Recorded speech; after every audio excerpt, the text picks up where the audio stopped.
अक्सर परीक्षाएं खत्म होने के बाद सबको नतीजों का इंतजार होता है और फिर नतीजे जब आ जाते हैं तो अगला सवाल होता है आगे क्या। अब इन पहेलियों से बाहर निकलकर मुद्दे पर आए तो बात करते हैं विधानसभा चुनाव की, जिनके नतीजे अब सामने आ गए। देखा कि राजस्थान, छत्तीसगढ़ और मध्य प्रदेश में बीजेपी की शानदार जीत हुई। साथ ही पार्टी कार्यकर्ताओं ने खूब जश्न मनाया, बम पटाखे भी फोड़े।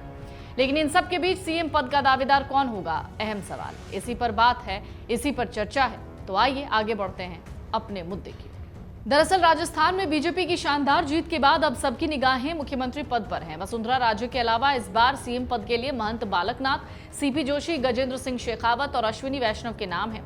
ऐसे में सत्ता की कमान अपने हाथों में लेने के लिए वसुंधरा प्रेशर पॉलिटिक्स कर रही हैं। उन्होंने अपने कई समर्थक विधायकों से मुलाकात की। माना जा रहा है ये बीजेपी आलाकमान को एक संदेश देने की कोशिश है। सवाल उठता है कि क्या वसुंधरा का दांव रंग लाएगा या उल्टा पड़ जाएगा। तो आइए इसको भी समझते हैं। राजस्थान की सत्ता में बीजेपी ने 5 साल के बाद एक बार फिर वापसी की। सूबे की 199 विधानसभा सीटों में से बीजेपी ने 115 सीटें जीत ली और स्पष्ट बहुमत हासिल किया। अब बारी सरकार बनाने की है। बीजेपी ने इस बार किसी को भी मुख्यमंत्री का चेहरा नहीं बनाया था और ये सोचकर चुनाव मैदान में उतारा भी नहीं था। इसलिए सवाल काफी अहम है कि आखिर मुख्यमंत्री की कुर्सी पर कौन बैठेगा, जिसको लेकर तमाम नामों पर चर्चाएं तेज हैं। अलग अलग दांव चले जा रहे हैं। राजस्थान की सत्ता के सिंहासन यानी मुख्यमंत्री बनने के लिए प्रेशर पॉलिटिक्स का दांव चला जा रहा है। चुनावी नतीजों के दूसरे दिन सोमवार को पूर्व सीएम वसुंधरा राजे ने जयपुर में अपने समर्थक 30 विधायकों को जुटाया। दिल्ली को सियासी संदेश दे दिया कि राजस्थान में सियासत की असली रानी यही महारानी है।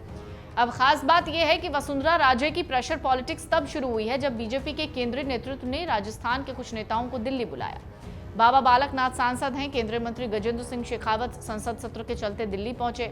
साथ ही ये भी जान लीजिए, बीजेपी के टिकट पर जीत कर आए 115 विधायकों में से करीब 30 बीजेपी विधायक सोमवार को वसुंधरा राजे से मुलाकात करने देर शाम सिविल लाइन स्थित उनके आवास पहुंचे। हालांकि वसुंधरा राजे समर्थकों का दावा है कि करीब 45 से 50 बीजेपी विधायक पहुंचे थे। पूर्व सीएम से मिलने वाले पहुंचे विधायकों में ज्यादातर ने वसुंधरा को एक बार फिर से मुख्यमंत्री बनाने की मांग उठाई।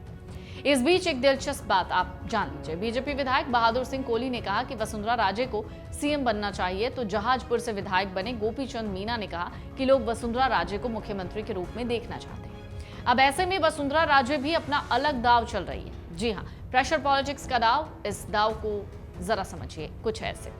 दरअसल राजस्थान की 2 बार के मुख्यमंत्री रह चुकी वसुंधरा राजे ने जिस तरह से अपने समर्थक बीजेपी विधायकों को सोमवार को जुटाया और सीएम बनाने की विधायकों ने बात उठाई, उसे सीएम पद के लिए प्रेशर पॉलिटिक्स के तहत देखा जा रहा है। बीजेपी ने किसी भी नेता को सीएम का चेहरा घोषित नहीं किया था, लेकिन वसुंधरा राजे अपने 42 समर्थकों को टिकट दिलाने में कामयाब हो गई, जिनमें से करीब 28 उम्मीदवारों ने जीत लिया।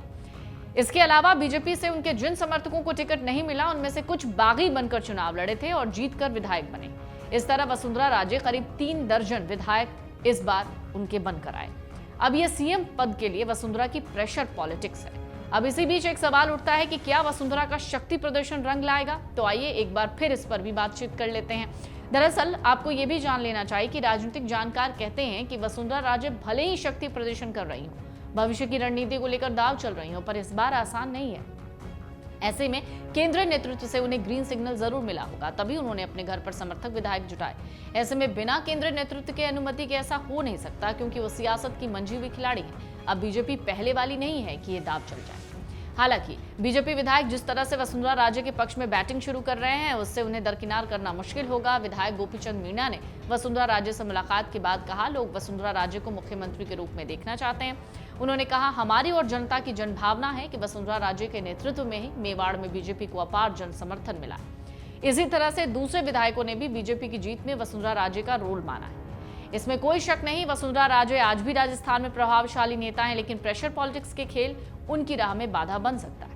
इतना ही नहीं, आप ये भी जान लीजिए कि बीजेपी संगठन में वसुंधरा राजे की स्थिति पहले से कमजोर है और जीते विधायकों में उनके समर्थकों की संख्या कोई बहुत ज्यादा नहीं है। वसुंधरा अपने गृह जिले में बीजेपी को जीत नहीं दिला सकी। धौलपुर जिले की 4 सीटों में से एक भी बीजेपी की झोली में नहीं डलवा सकी। वसुंधरा के 3 दर्जन विधायक जरूर जीत गए, लेकिन बीजेपी आलाकमान पर किए गए फैसले के साथ रहने की भी बात कर रहे हैं। वहीं कांग्रेस भी इतनी ताकतवर स्थिति में नहीं है कि गेम बदल दे। निर्दलीय सहित अन्य जीते विधायकों की ताकत भी बहुत कम है। ऐसे में वसुंधरा राजे भले ही दाव चल रही हों, लेकिन इस राह में सफलता नहीं मिलेगी। ऐसे में केंद्रीय नेतृत्व के रहमो करम पर ही उनकी किस्मत के सितारे बुलंद हो सकते हैं। अगर आप ये वीडियो YouTube पर देख रहे हैं तो हमारे चैनल को सब्सक्राइब करें और बेल आइकन को दबाना ना भूलें। अगर आप Facebook पर ये वीडियो देख रहे हैं तो हमारे पेज को लाइक करें।